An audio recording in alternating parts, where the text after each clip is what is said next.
Hard science fiction is my favorite subgenre within the whole of science fiction.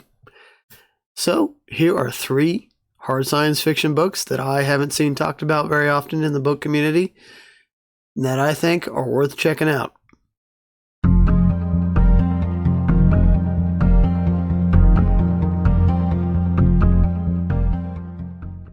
The first novel I'd like to talk about is Eon by Greg Bear. So Eon is a hard science fiction novel that follows the big dumb object trope that a lot of you may have read the classic science fiction novel Rendezvous with Rama by Arthur C. Clarke. And if you like Rendezvous with Rama, I think you'll also really enjoy Eon. This novel is filled with really creative ideas and fascinating, complex, futuristic concepts. In this novel, the 21st century was on the brink of nuclear confrontation when the 300-kilometer-long stone flashed out of nothingness and into Earth orbit. NASA, NATO, and the UN sent explorers to the asteroid's surface and discovered marvels and mysteries to drive researchers mad. For the stone was from space, but perhaps not our space. It came from the future, but perhaps not our future. And within that hollowed asteroid was thistledown, the remains of a vanished civilization. A human, English, Russian, and Chinese-speaking civilization. 7 vast chambers containing forests, lakes, rivers, hanging cities, and museums describing the death, the catastrophic war that was about to occur, the horror and the long winter that would follow. But while scientists and politicians bickered about how to use the information to stop the death, the stone yielded a secret that made even Earth's survival pale into insignificance. So this novel definitely takes on a lot of interesting concepts, and you can tell perhaps by the description that it's going to really take you on a wild ride. So this asteroid enters Earth's orbit, and they call it the stone. And one of the main characters we follow is Earth United States Administrator Hoffman. And he's kind of in charge of the scientific investigation. And while, all these scientists they're exploring the stone, they're researching, they're trying to figure out the physics of everything. They're delving into the mysteries of what everything is. We have this kind of other thing going on with the Soviet Union. They're kind of preparing this operation and invasion force into the stone. So we have kind of that aspect going on. We have the hard science investigation of the stone. And we have kind of a geopolitical conflict about to happen as the Soviet Union wants to get their scientists into the stone to control what's going on in the surrounding investigation. So we definitely have the stage set for a lot of conflict, a lot of really interesting exploration of scientific ideas. And while they're in this stone investigating everything, it does all seem eerily human-made, which adds another interesting aspect. Is this, if this is human-made, who made it? Where did it come from? Is it actually from the future? If it is from the future, what future is it? Is it is the present timeline destined for this same future that produces the stone?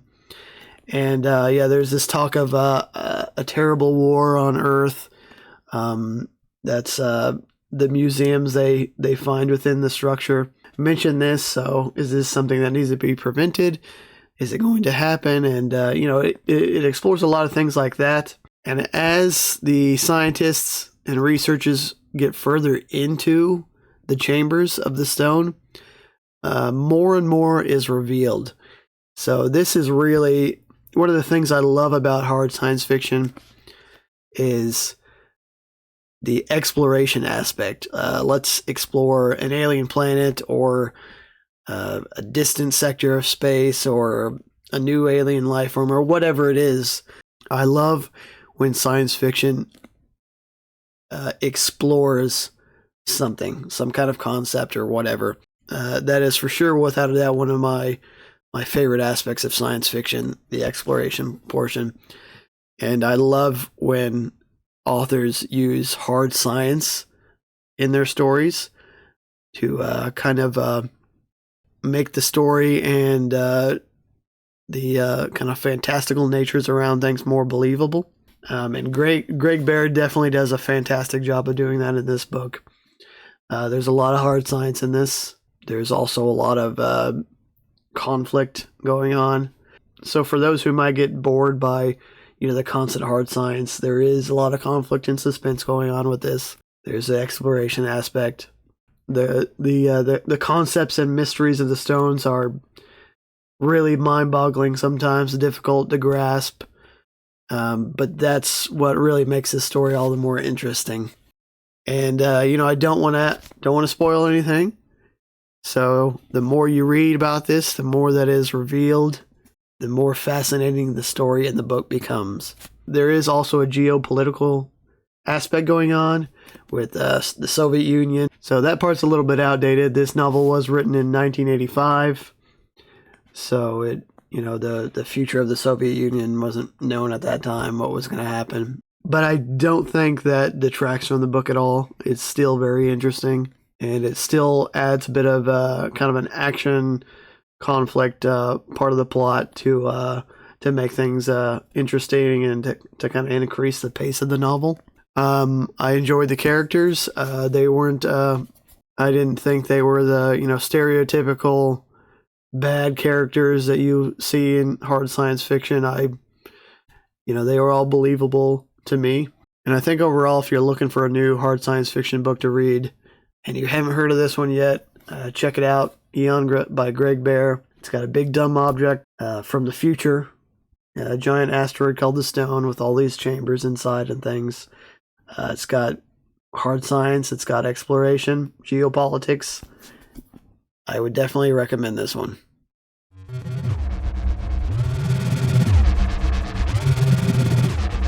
The second book I'd like to talk about is Heart of the Comet by David Brin and Gregory Benford. So this is another novel where there's an exploration of a large object. In this case, it is Halley's Comet, and it is full of hard science fiction. This is just jam-packed full of hard science fiction. It's full of science, interesting ideas, exploration of this comet, and discovery of the things that are revealed. So it's another one of those hard science fiction novels that I love that are full of exploration. So this book tells the story of an expedition of scientists, of over 400 scientists, sent to research this comet. There are engineers, there are doctors, there are scientists, and many others sent to set up an expedition and an outpost on the comet. And this expedition team has to figure out basically how to live on the comet as well, because they stay there for quite some time, quite a long time. So they kind of set up these outposts that they create within the comet while they're researching it. And this book is really packed full of hard science. We have all sorts of concepts within this one. There's kind of a colonization aspect of the comet. There's astrobiology, AI, gene editing, and so much more, and all of this under the ice of Halley's Comet. We kind of follow three main characters in this one.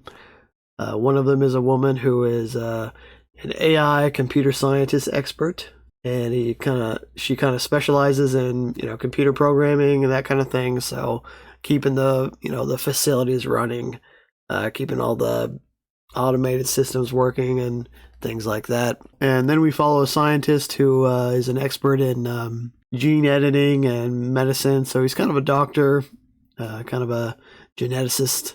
And then we follow another person who is responsible for operating and maintaining all the big equipment that is used and needed to survive on the comet. There's all kinds of equipment that's used. It's like drilling into the comet. robotics and things of that nature that this person is responsible for maintaining. So yeah, we really have these three interesting characters, main characters who, another aspect I like about hard science fiction is when the characters are experts in their field. When we have scientists or engineers or, equipment operators, whatever it is. I like reading characters who are smart, who know what they're doing. I think that adds an interesting aspect to these stories when you don't have a character they're just there to make a dumb decision to move the plot along. These characters are experts. They're investigating this comet. They're using their expertise to live and find what's out there and explore the world. So this book is not a quick read, just like Eon. These are dense, hard science fiction books that you can really dig into and get a lot of interesting concepts and science out of. And I think the story is very compelling. It's very interesting as they learn more and more about the comet. Don't want to spoil too much, but there may be an aspect of alien biology in this one that you wouldn't expect to find. And I really thought the characters were well developed in this as well. The characters grow and change and develop like you would expect from living on a situation like this. There's also kind of the concept explored in here of kind of human tribalism and conflict and things like that, because this expedition it's like a decades long expedition. These people are here for a very long time. So yeah, I would definitely recommend it. It's a dense read, but it's got great science, good characters, a really compelling plot. Another one if you're a fan of Rendezvous with Rama. If you're a fan of the exploration of new and alien things and hard science, check this one out. I rarely ever, if ever, have seen anyone in the book community talk about this. And it's definitely an underrated hard science fiction book that I would recommend. And the last book I'd like to talk about is Saturn Rukh by Robert L. Forward. So some of you may already be aware of Robert Forward from the kind of the sci-fi classic novel Dragon's Egg, which is also very hard science fiction. And this one, Forward, takes us to the planet, the gas giant in our solar system, Saturn. So in this one, we have 5 intrepid humans are paid $1 billion each to risk a voyage into the upper atmosphere of the ring world of Saturn in an attempt to convert atmospheric chemicals into fuel. The goal is to power interplanetary ships, and this fuel could be made cheaper there than anywhere else in the solar system, once the initial setup is established. What no one anticipates are the huge flying creatures that live in the Saturnian skies, which the explorers named Rukhs, after the legendary giant flying creatures Sinbad the Sailor meets in Arabian Nights.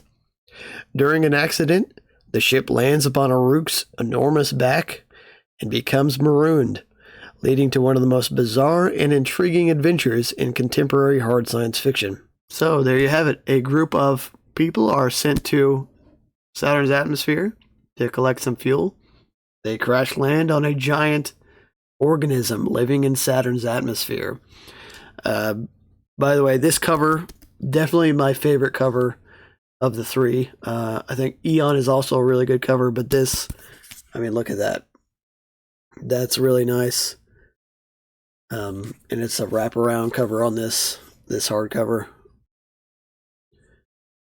But other than the cover, I do want to mention this is probably my least favorite book of the 3. The hard science fiction aspect I really, really did enjoy. The characters, not that great in this one. And it does have some dated views on how it treats the women characters.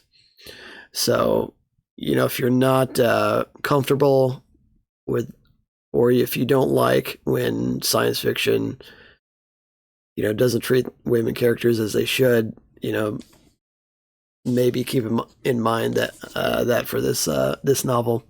But if you want to read it for just the hard science fiction aspect, I did enjoy this book.